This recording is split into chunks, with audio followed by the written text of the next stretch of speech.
सर्दी, मानो झिड़का, अब लो करो घर का सारा काम। बहू से ज़रूरत से ज़्यादा काम लोगी तो आज ना कल तो उसकी तबीयत ख़राब होगी ही।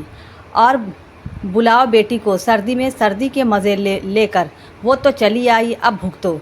ना चाहते हुए भी सुमन जी को अब घर में साथ उसे लगना ही पड़ेगा। मानव से कहना एक बार बिजली वाले को बुलवा ले और गीज़र चेक करवा ले, कम से कम ठंड के मौसम में तो उसे थोड़ा आराम मिले। सुमन जी अपनी बहू नेहा से कहती हैं। नेहा बोली, मम्मी जी लगता है इस बार साफ़ सफाई नहीं हो पाएगी। क्या करें नीलू, काम वाली कहती है ठंड की वजह से उसकी भी तबीयत ठीक नहीं है तो वो एक्स्ट्रा कोई भी काम नहीं करेगी। अब आप ही बताइए क्या किया जाए, ये सब अकेले मुझसे तो होगा नहीं। सुमन जी बोली, अरे बहू थोड़े पैसे का लालच दोगी तो ये लोग सब करेंगे, प्यार से बोलोगी तो मानेगी, और थोड़े से पैसे का लालच देकर देखना तबीयत ख़राब भी रही तब भी काम करने को तैयार हो जाएगी। नेहा बोली, मम्मी जी आप समझ नहीं रही हैं, अगर उसकी तबीयत ज़्यादा ख़राब हो गई तो सोच कर देखिए घर का काम कौन करेगा। ऐसा ना हो कि दीदी के आने के बाद पूरा दिन मैं रसोई में लगी रहूं।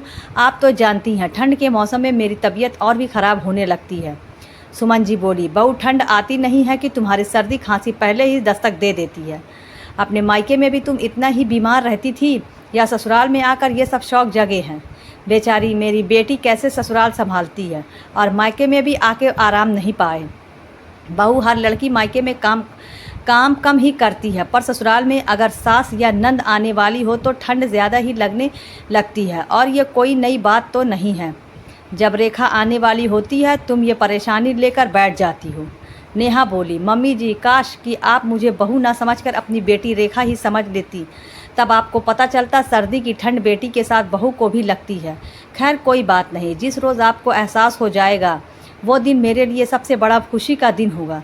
नीलू काम वाली मेरी तबीयत ठीक नहीं है वरना मैं ही कर देती। मैं एक काम करती हूँ, मेरी बहन यहीं पास के मोहल्ले में काम करती है, मैं उसे भेज दूँगी, वो आपकी मदद कर देगी। अगले दिन सुबह नीलू की बहन रमा आई और दोनों ने मिलकर सफाई की, लेकिन नेहा बीमार पड़ गई। सुमन जी बोली, हद करती हो बहू, कल रेखा आने वाली है और आज से ही तुम्हारी सर्दी शुरू हो गई।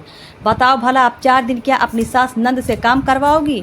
दूसरे दिन रेखा अपने बच्चों के साथ मायके आई। नेहा के पति मानव बोले, नेहा तुम ठीक नहीं हो, ज़रूरत से ज़्यादा काम मत करना, पता चला सब छुट्टी मना कर चले जाएंगे और तुम बिस्तर पर पड़ जाओगी। सुमन जी बोली, किसने कहा था ऐसी छुई मुई पत्नी लाने के लिए, सर्दी आती नहीं है कि तुम्हारी पत्नी के नखरे शुरू हो जाते हैं। मानव बोला, माँ जब आप जानती हैं कि सर्दी में इसकी तबीयत ख़राब हो जाती है तो क्या ज़रूरत है दीदी को सर्दी में ही बुलाने की। उनकी सर्दी तो अच्छे से कट जाती है और आपकी बहू की हालत ख़राब हो जाती है, ये आपको नहीं दिखता। दूसरे दिन नेहा का बदन थोड़ा गर्म था तो वो लेटी हुई थी, तभी रेखा आई और बोली, क्या बात है भाभी, मैं आती हूँ नहीं कि आप बीमार पड़ जाती हो। आज क्या चाय मुझे बनानी पड़ेगी। बताओ ससुराल में भी काम करो और मायके में भी काम करो, फिर सर्दी में मायके आने का क्या फ़ायदा। सुमन जी बोली, रुक रेखा, तेरी भाभी को तेरी चिंता नहीं है पर तेरी माँ अभी जिंदा है।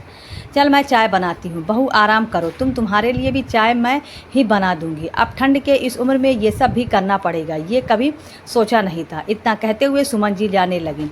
शाम में जब मानव घर आया, नेहा को देखा तो मानव ने देखा नेहा ठंड से काँप रही थी, उसे बहुत तेज़ बुखार था। मानव ने तुरंत डॉक्टर को फ़ोन किया। डॉक्टर ने घर आकर नेहा की जांच की और उसे दवाई देकर 1 हफ्ते के लिए आराम करने को कहा। मानव झिड़का, अब लो करो घर का सारा काम। बहू से ज़रूरत से ज़्यादा काम लोगी तो आज न कल तो उसकी तबीयत ख़राब होगी ही। और बुलाओ बेटी को, सर्दी में सर्दी के मज़े लेकर वो तो चली गई, अब भुगतो। ना चाहते हुए भी सुमन जी को अब घर का काम करना पड़ता।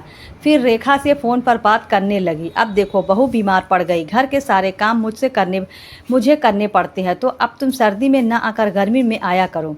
सुमन जी ने और बात को वहीं टाल दिया। वहीं नीलू नेहा से बोली, देखा भाभी, जब खुद पर बात आई तब सर्दी और गर्मी का पता चला। जाने ये सास क्यों नहीं समझती कि सर्दी की ठंड बेटी के साथ बहू को भी लगती है। अगर आपको हमारी वीडियो पसंद आए तो वीडियो को लाइक कर दे और हमारे चैनल को भी सब्सक्राइब कर ले। धन्यवाद।